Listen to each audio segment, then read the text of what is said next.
السلام عليكم ورحمة الله وبركاته إخوان الكرام. مرحبا بكم من جديد على قناتي التي أقدم فيها شروحات مبسطة حول مجال تربية طيور الزينة.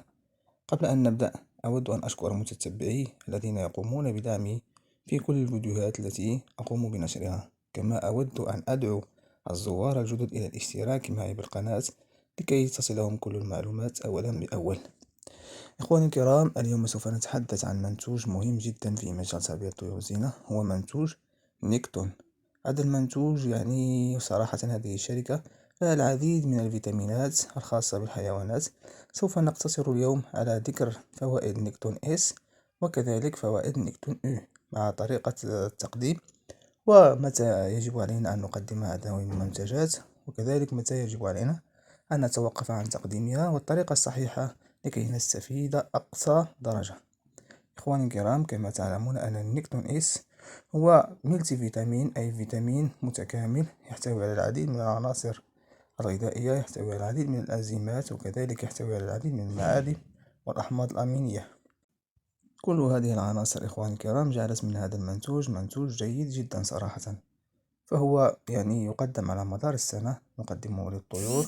إن استطاع الإنسان أن يقدم هذا المنتوج على مدار السنة يوما بيوم فيكون جيدا. أما إن كانت ميزانية المربي لا تسمح له بتقديم هذا المنتوج يوما بيوم، نستطيع أن نقدمه مرتين بالأسبوع أو 3 مرات حسب الإمكانية. وكذلك يمكن الاستغناء عنه إن كنا نقدم غذاء متنوع، ونقتصر على تقديمه في فترة التزاوج، حيث أن هذا المنتوج يقوي الطيور ويسرع من جهوزية هذه الطيور. وكذلك عندما نقوم بتقديم هذا المنتوج للإناث فهي تقوي أو تكثر عنقود البيض، تضع بيوض بكثرة، وتضع عدد الأعشاش بكثرة، حيث أن هذا المنتوج يوفر لها جميع العناصر الغذائية التي تحتاجها لبناء عنقود البيض. إخواني الكرام، طريقة تقديم هذا المنتوج: نقوم بوضع ملعقة في 250 مليلتر من الماء. الملعقة تأتي في العلبة، الملعقة تساوي 1 جرام. نقوم بخلطها مع الماء، 250 مليلتر من الماء، ونقدمها للطيور في المشربية. وكذلك يمكن أن نقدمها مع الباتي أو البيض المسلوق أو الجزر المبشور.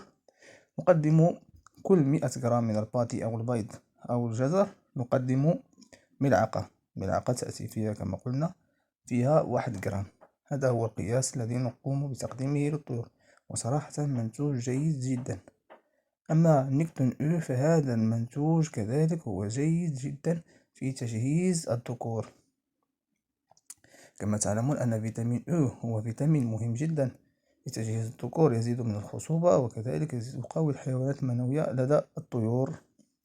فعندما نقوم بتقديم منتوج أو للطيور الذكور والمنتوج إس للطيور الإناث، نضمن بأننا سوف نحصل على موسم جيد إن شاء الله تعالى.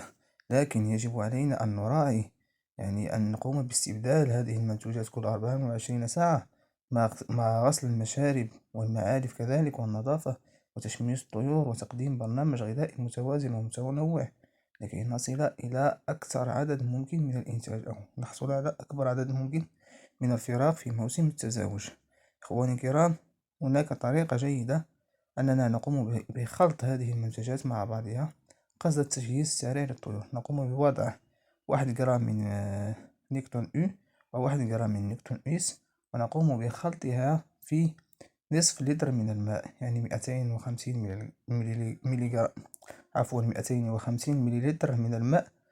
نقوم بوضع فيها 1 جرام من منتوج نيكتون إس و250 مليلتر من الماء. نقوم في وضع فيها 1 جرام من منتوج أو، ونخلطها مع بعض ونقدمها للطيور. فهذه نستفيد من مكونات نيكتون إس كما نستفيد من مكونات نيكتون أو مع بعضها.